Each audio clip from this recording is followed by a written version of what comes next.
October 7th. October 7th. If you say it in English, it is just a date on a calendar. But if you say it in Hebrew, Shiva October, it has a whole different meaning. Shiva, of course, means 7, but Shiva means Shiva. And that's appropriate, because since last October, the whole Jewish people has sat Shiva. Shiva is a strange and wonderful custom. After the funeral, the eulogies, after the earth has been shoveled into the grave, we return to the home of the mourner. For 6 nights and 7 days, people come to share memories and stories, kugel and coffee cake. Just when the mourner wants to be left alone with their grief, just when they really don't feel like talking to anyone, the living room is crowded with friends and neighbors, as if to say, we won't leave you alone in the darkness. We won't let you bear the sorrow by yourself. We will come to hold you, to lift the burden of your grief. Just when the finality of the loss drains all the color from the world, and the pain inside makes every sunrise feel like a betrayal, friends come with simple gestures of kindness. A plate of food, a hug, a word of memory. Just when it feels that the universe has abandoned us, someone hands us a prayer book and invites us to pray. Here are ancient words of faith. Even if you can't believe them just now, they'll help, they'll heal. And the strange thing is, it works. At first, the words are awkward and alien, and soon they become familiar, and then they become our companions, accompanying us on the pathway of grief, a strange and wonderful custom, Shiva. If you come to enough Shivas, you learn the geography of Shiva. There, on the sofa, eating a big piece of babka, sits denial. Denial has come to protect. Because sitting in the presence of death is exhausting, denial invites us to chat about trivial things, to pretend nothing unusual is happening, to pretend that life has not irrevocably changed. And standing there against the wall with a cup of black coffee is anger. Anger is also a kind of protection, turning the grief outward into the world. Just one glance is enough to launch the litany. Do you know how awful they were, whoever they is? And all these people, where were they when it counted? And don't get me started about this so-called family. And the recitation goes on and on until we manage to walk away and some poor other soul gets trapped. And way over there, staring wistfully out the window, is bargaining. Bargaining offers a way out of the world. Bargaining looks out at the horizon and whispers, if only they had listened. If only they had realized, they really could have, or should have, or would have, and then all of this might be different, if only. They're present at every Shiva. So we gather them together in a minyan, because each one of them has a role in healing the grief. Each offers a kind of relief, a way out of the bottomless sadness. Denial expresses the impulse to protect, offering a few moments of respite, of escape. Anger is an expression of fierce loyalty, the passion to defend our own. Bargaining entices us to step out of the world of what is and grasp what might be. They all come to help in their own way. And this year, we have been visited by each one of them. Denial always comes first. Is there any one of us this year who hasn't felt, I've had enough, and turned the channel? The horrors of October 7th, the agony of the hostages and their families, the daily counting of casualties, the injustice, the mendacity, the moral blindness. I just can't absorb it, so I tune out. I close my eyes and recite Tevia's prayer from Fiddler on the Roof. I know, God, I know we are your chosen people, but once in a while, can't you choose someone else? Denial is very comforting for a while. But eventually we need to tune back in because after all, this is our story. We're not just bystanders, untouched by this drama. So much of our future and the destiny of our children is at stake. Next, then comes anger. Anger is certainly the most common response. My God, how many have earned my rage this year? I can't even count them all. The savages of Hamas, Islamic Jihad, and Hezbollah, their patrons in Iran, the UN and UNRWA, its agency that protect them, the benighted protesters on college campuses who celebrate them, the feeble university administrators, the duplicitous media, any number of governments, and that fellow I saw walking down Ventura Boulevard, tearing down posters of hostages. Angry? You damn right I'm angry. But anger is a drug, a narcotic. It's actually a very good one. It brings a rush of adrenaline. The heart beats faster, the blood pressure rises, and we feel so powerful. But anger is poison. Anger, taught the rabbis, robs a sage of his wisdom and a prophet of his vision. Anger reduces every complexity to simple binaries and gives us a sense of absolute certainty. Anger conjures fantasies of vengeance and retribution, and soon we turn against those closest to us, accusing this one of treason and that one of blasphemy, until at last we find ourselves standing all alone, shouting at the wall. And then anger burns out like a fiery star and leaves a black hole of bitterness and despair. Bargaining, too, offers an escape. Bargaining refuses to accept a world that is irrational. Bargaining postulates that our powers of reason can be deployed to find a solution to every problem if only people were reasonable. You know you're talking to bargaining whenever you hear the words, if only. If only Israel would agree to what exactly? If only Hamas and Hezbollah and Iran would what? Become Canadians? If only they were reasonable. These fantasies of if only are so sweet, so seductive. Who can resist? Except it's not the world we live in. And when that becomes apparent, when the evil of this world refuses to yield to our if-onlys, we sink deeper into the abyss. Denial, anger, bargaining, they all stand with us in this Shiva minyan. But one by one they depart, leaving us despondent and depressed, emptied out of words, of will, of hope. Grief is itself a kind of death of the soul. And what happens then? The most remarkable part of Shiva is that it ends on the seventh day. On that morning, according to tradition, the mourner rises up, surrounded by the community, and takes a walk around the block, symbolizing a return to life. The psychologists tell us that denial, anger, and bargaining all arrive autonomically as psychological defenses against the helplessness and hopelessness of loss. But the last stage, the stage of acceptance and healing, is not a feeling. It doesn't come on its own. This last stage is a decision, a courageous act of will to accept the loss and decide to live again, to choose life.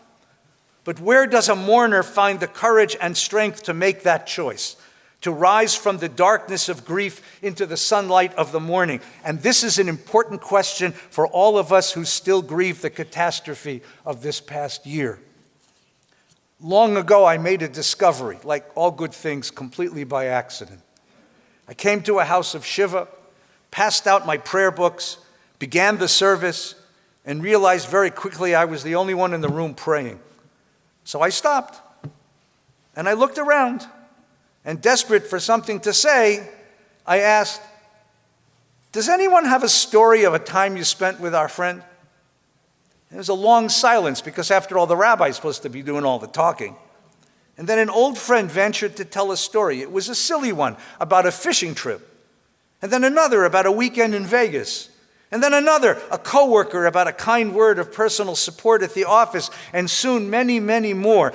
This brought laughter and it brought tears, and something happened to all of us, but especially to the family in mourning. Life re-entered that room and embraced them. This is the secret of Shiva.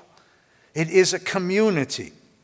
Through the support we share and the stories we tell, it is a community that sustains the courageous decision to live again. And today, we are all in the same position.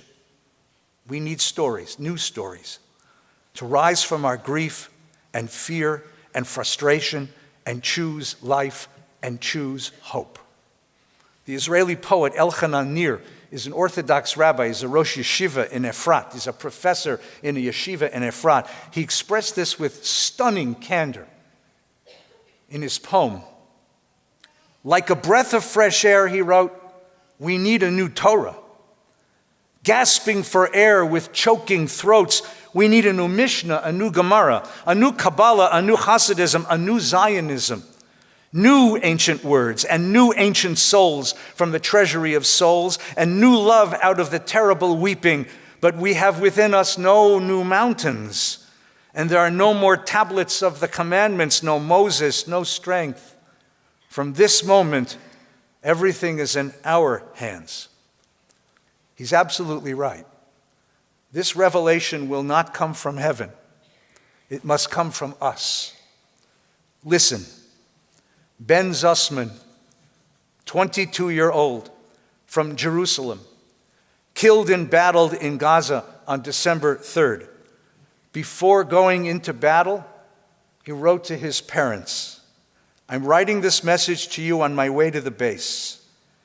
If you're reading this, something has probably happened to me. As you know, there's probably no one happier than me right now. I was just about to fulfill my dream. I am grateful for the privilege to defend our beautiful land and the people Israel. Even if something happens to me, I won't allow you to sink into sadness. I had the privilege to fulfill my dream and my destiny, and you can be sure that I'm looking down on you with a big smile. I say again, I left home without even being called up to the reserves. I am filled with pride and a sense of duty, and I always said that if I have to die, I hope it will be in defense of others and the country. I remember the words of the prophet Isaiah, Al Chomot Yerushalayim Hifkadi Shomrim. On your walls, Jerusalem, I have placed guards. May the day come when I will be one of them. The Israeli Defense Forces instruct soldiers going into battle to write a letter to their families just in case they don't make it home. Since October 7th, we have many, many of these letters, and some families have generously shared them. These tear-stained letters are our broken shards, kept in the holy ark of our people's memory. These letters show the way up from our Shiva, our grief. Just listen. Sergeant Major Yossi Hershkovitz, 44-year-old beloved high school principal from Jerusalem, fell in battle November 10th. He wrote to his parents, I am happy that you brought me up this way, that you showed me a path through life where the question is not, what do I have coming to me, but how at every moment I can give more for my people and for this country. 25-year-old computer science student Joseph Gitartz spent 6 weeks on a training base before his deployment. Speaking to his mother on the phone from the base, he said, it's the first time in my life that I felt I'm part of something bigger than me. You can't imagine the atmosphere here. There are all kinds of people with different opinions on everything, but we sing together all the time, and there is a feeling of love and unity. He said he never in his life felt an intense sense of belonging. And he feels such a great privilege to be part of something so big. Joseph was killed in Gaza December 25th. Staff Sergeant Shaya Rus, 20-year-old combat medic in the Givati Combat Brigade, wrote to his parents, The truth is that I am happy to do what I'm doing, saving people and protecting the country, because this is what I always wanted to do, even since I was little. And now I have a chance to do it and give of myself for the country. So know that this is not a waste.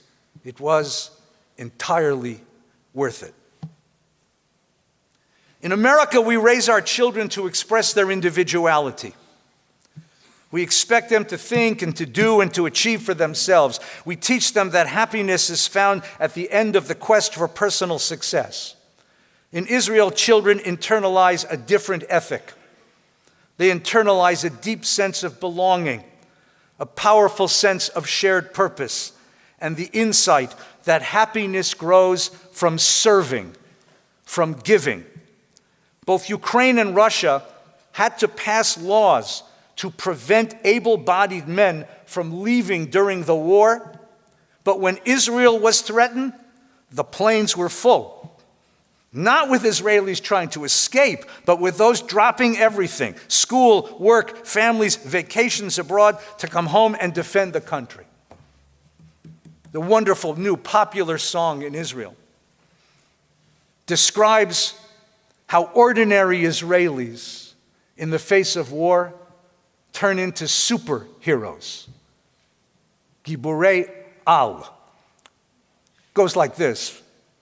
So the Bible teacher serves in combat, and the language teacher in intelligence.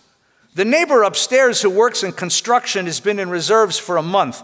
The lawyer manages logistics. Her brother, a senior high-tech guy, is a sniper on the rooftops. Doron, who owns the toy store, commands a company of half-tracks. There's a model here who's a paramedic and an electrician who drives a tank. Everyone here looks normal, but we are a nation of superheroes. And it doesn't matter if we're in the middle of life or the middle of a football game. Everyone drops everything in a second when the signal calls out. This is not another world, not the Marvel universe. This is our story. The nation of Israel. Moshe Yedidia Leiter, 39-year-old father of 6 children, had just completed medical school and was slated to begin his residency on October 8th.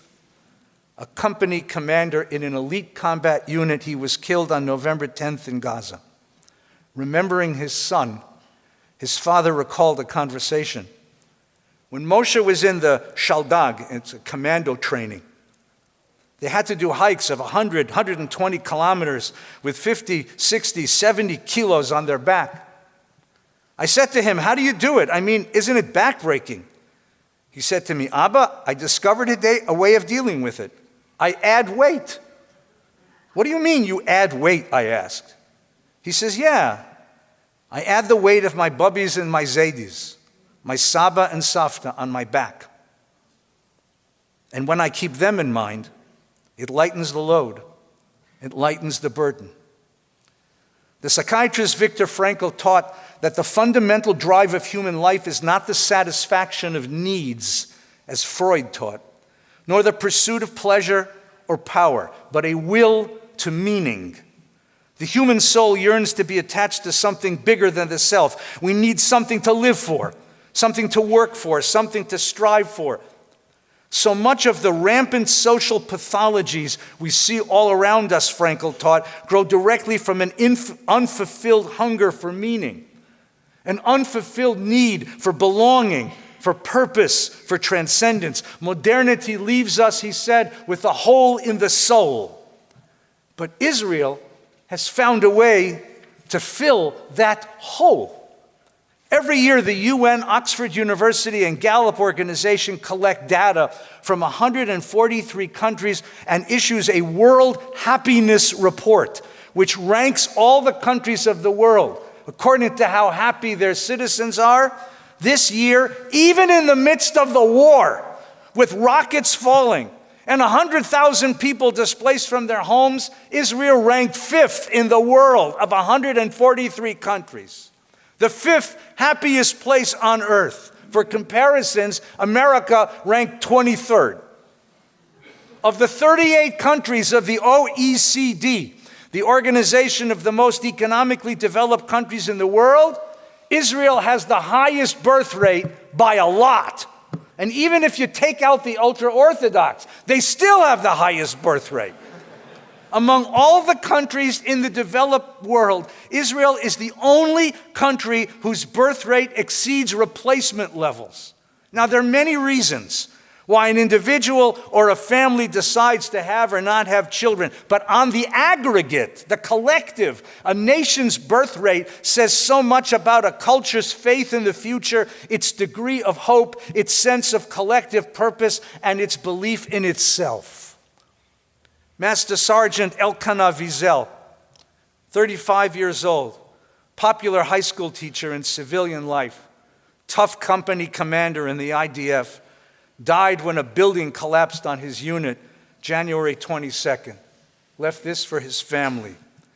Maybe I fell in battle. When a soldier falls in battle, it is sad, but I ask you to be happy. Don't be sad when you part from me. Sing a lot. Plant seeds in your heart. Hold each other's hands. Strengthen one another. We have so much to be excited and happy about. We are the generation of Jewish redemption. We are writing the most meaningful moments in the history of our people and of the whole world. Please be optimistic. Keep choosing life all the time, a life of love, hope, purity, and optimism. Traditionally, at the end of a funeral, we say, Zecher Yehi Zicharo Baruch. May his or her memory be a blessing. When John Poland eulogized his murdered son, Hirsch, he ended, Yehi Zicharo Mapecha.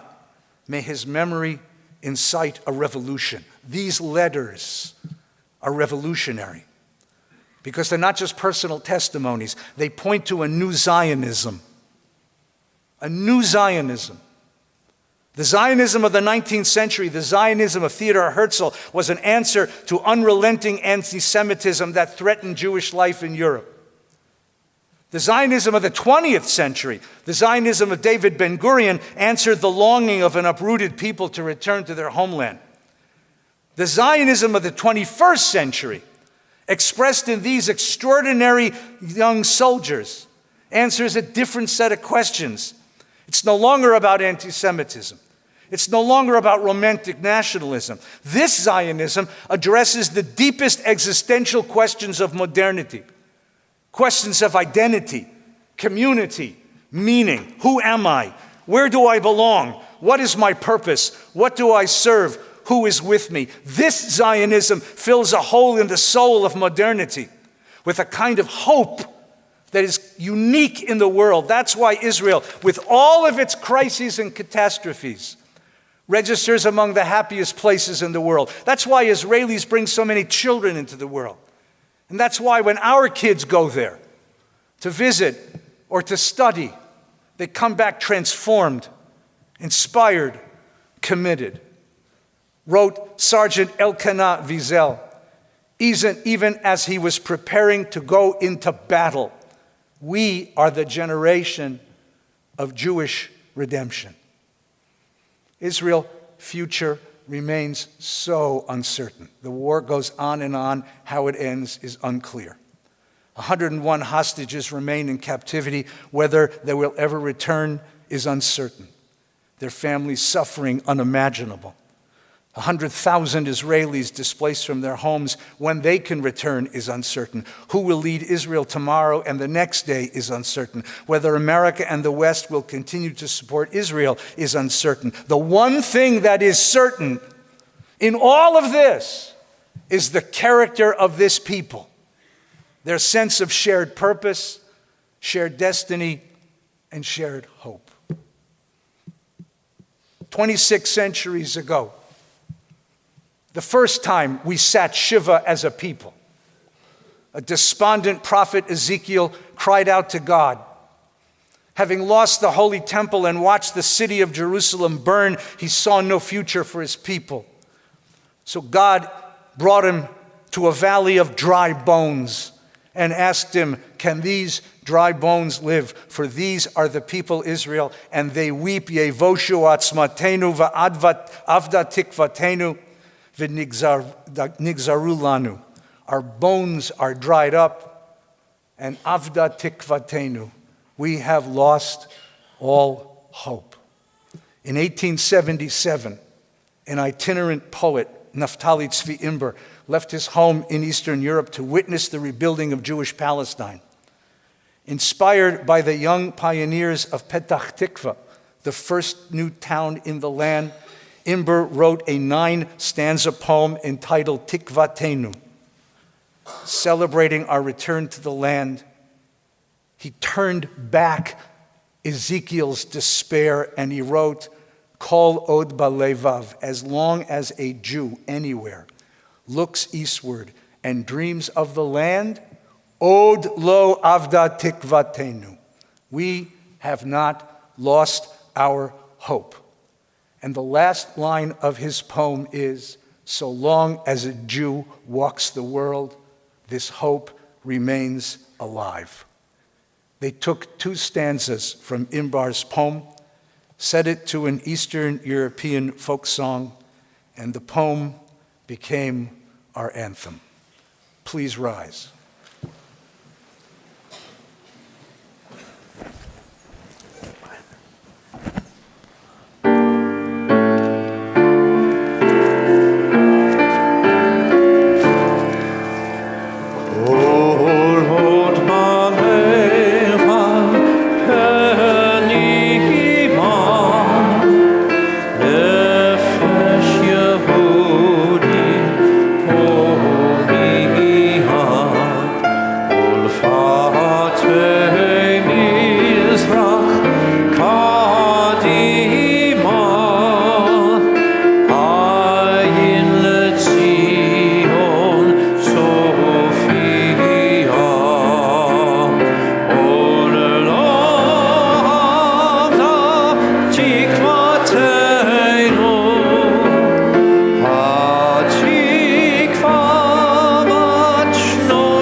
Young soldiers reach out to us, and they reach a hand, and they lift us up from our Shiva, from our sadness. May their memories be a blessing, and may our lives always merit their confidence, their faith, and their sacrifice. Amen.